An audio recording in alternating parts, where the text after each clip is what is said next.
Hi, and welcome back to Focal Point AFR Talk. Brian Fisher is my name, congenial, convivial, and amiable as always. Andrea Mitchell, we're talking in the last segment about how the United States is swinging increasingly toward a pro-life position, that we are winning the hearts and minds of the American people on the issue of the sanctity of human life. American people understand if you've got a fully formed baby, I mean, they may think about things differently prior to 20 weeks. Now, we disagree with them on that, but they might think, well, look, that's just an unformed whatever it is. It's not completely formed. But you look at a 20-week-old baby, you can hold it in the palm of your hand. It's fully formed. It's perfectly formed. And when you understand that that baby in the womb can feel pain, all of the pain receptors are fully developed. In fact, there is some indication, according to healthcare professionals, medical professionals, that infants at that age of development can actually experience a more intense pain than adults do, because there are certain mechanisms that the body develops later in the pregnancy that sort of mitigate some of the pain. Those protectors, those screens, those filters are not there in a 20-week-old baby. They can experience a pain that's more intense than what adults experience. You say, look, it's just savage.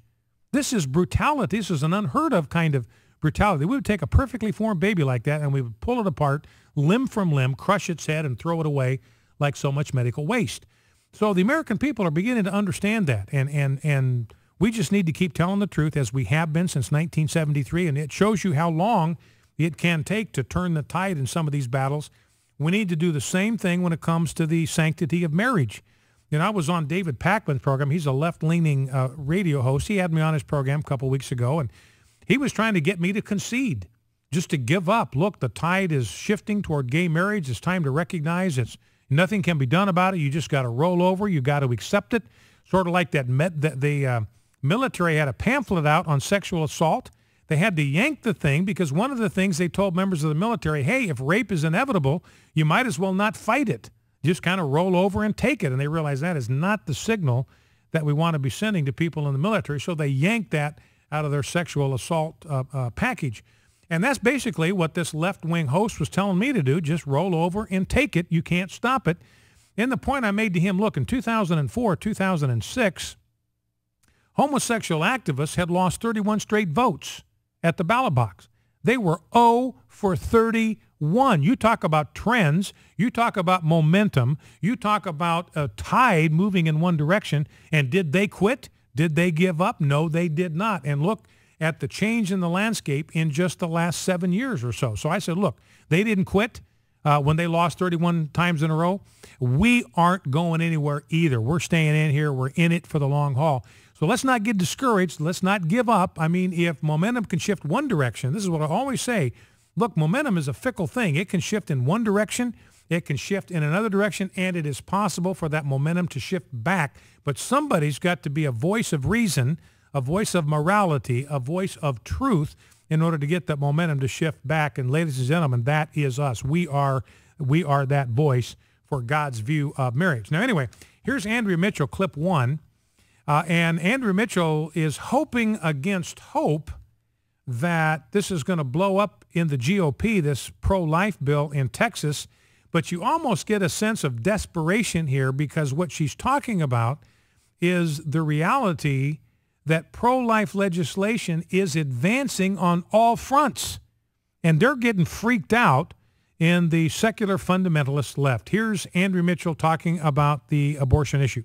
Texas isn't the only state where Roe v. Wade is being challenged. We've seen in Ohio, John Kasich and company sneaked it into a budget bill. In North Carolina, how many other states? Wisconsin, there's an injunction against enforcement of what the legislature there did under Scott Walker. If the pro-choice community frames this in a certain way, the blowback could be against Republicans, as we've been talking about on immigration and other issues, against Republicans in the midterm elections. And if women feel that their rights to control their own bodies are being controlled by men, by male legislatures who are, without votes, without debate, sneaking this into budget bills, as happened in Ohio. You know, and the reality is, this is not about a woman's right to control her own body. I will be the first one to say that a woman has a right to control her own body. It's her body. What she decides to do with it, that is up to her. She has the right to decide what she does with her own body. She does not, however, have the right to do anything she wants with somebody else's body. We have laws against that. That's why we have laws against child abuse. That's why we have laws against pedophilia. That's why we have laws against physical abuse. You are not allowed. That's why we have laws against murder. That's why we have laws against assault. That's why we have laws against battery. Nobody has the moral and ethical right to do whatever they want to another human being's body. And that is the issue here. It's not what a woman does with her body. It's what we are allowing her to do to the body of her baby. And that's where we have to draw the line morally and ethically as well as biblically. Now, let's grab, if we can, Rob, clip number 2. I've got a number of stories in the stack I have not been able to get to, but it has to do, and let me give you the number you can call, 888-589-8840 if you'd like to join the conversation, 888-589-8840. And we've talked frequently on this program about the changing kind of cultural landscape when it comes to relationships between men and women. And I have suggested that the scriptures have a very clear and unambiguous template for the optimum household environment. And that surfaces in Genesis 2 and 3, where you understand that husband and wife are complementary in their roles. Man and woman are complementary in their roles. And the responsibility, the primary responsibility to provide for the family, for their material needs, that rests on the father. He's also primarily responsible for moral instruction and spiritual instruction. The command in the New Testament is not to fathers and mothers. It is fathers, bring your children up in the nurture and the admonition of the Lord. So if you're a dad, that's our responsibility. Now, our wives come alongside us, and they help us, and they support us. They may even wind up doing more of it than we do because they're the ones that are inculcating character into our children while we are off providing for the needs of our family. But it's under the leadership and the headship and the example and the initiative of the husband and the father in the home. And the woman has been designed by God to be a nurturer. She has been designed by God to create a home that is a nurturing environment for her children, a nurturing environment for her husband. And she's been designed by God to give the best of her energies, the best of her talents, the best of her intellect to the task of creating a sanctuary for her family where the next generation of mature, responsible adults can be raised to maturity. Now, that's God's design. And I'm not going to apologize for that. People can throw bricks, whatever. I'm never going to apologize for that because I believe that is the optimal home environment. And I think actually most women would agree with me. You know, the surveys I've seen, most women who are working outside the home wish they could be home more. They wish they worked fewer hours outside the home. They would be at home full time if they could. They are in the workforce primarily out of necessity because the family depends upon it. And I think 71% of women that work outside the home that have children under the age of 18, they would be home if they could. That's what they want. And the reason it's what they want is because that's the way they were made. That's what they were designed for. Now, there's another downside to all of this feminism, this cohabitation, which separates sex from marriage and sex from procreation.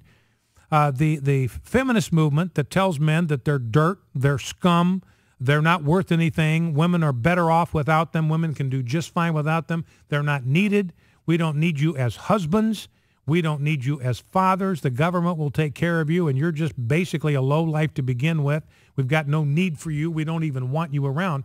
That message now is starting to have some lethal implications and consequences for the marriage relationship. There's a woman by the name of Dr. Helen Smith, and she's written a book entitled Men on Strike. And the point of this book is men are just going on strike.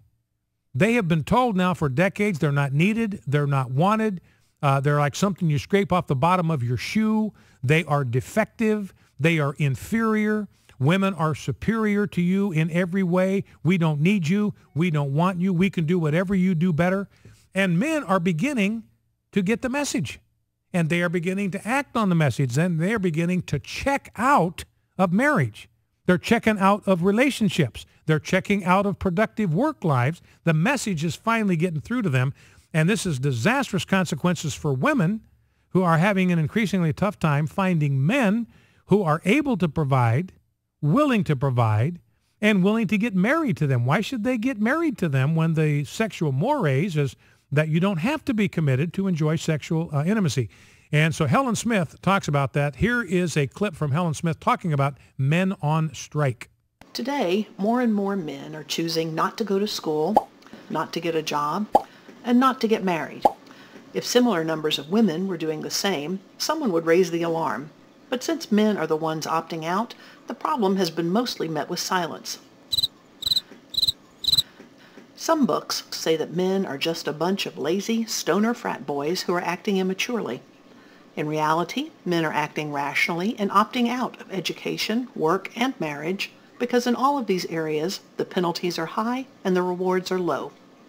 Each of these areas has its own problems and is important in its own right. But for now, we'll just look at why men are avoiding marriage and fatherhood. The first reason that men don't want to get married is that they'll lose respect. In the past, a man wasn't considered a true adult until he was married and had children. Today, however, husbands and fathers are the butts of jokes, and the media constantly portrays them as buffoons and bumbling idiots. So that's Helen Smith. Men are going on strike, and it has tragic implications. It has tragic implications for women because they're increasingly finding it hard, difficult to find men who are mature, who are willing to accept the responsibility to provide for their families, who are willing to be committed to a woman as her husband for the rest of her life, for the rest of their natural life, who is willing to commit himself to being a provider for the family and the children they conceive. And so the left, really, they talk about a war on women. There has been a war on men for decades, and the wrong side in that culture war is slowly winning the day. We've got to take that back, restore biblical manhood to American culture. Focal Point, AFR Talk. He was born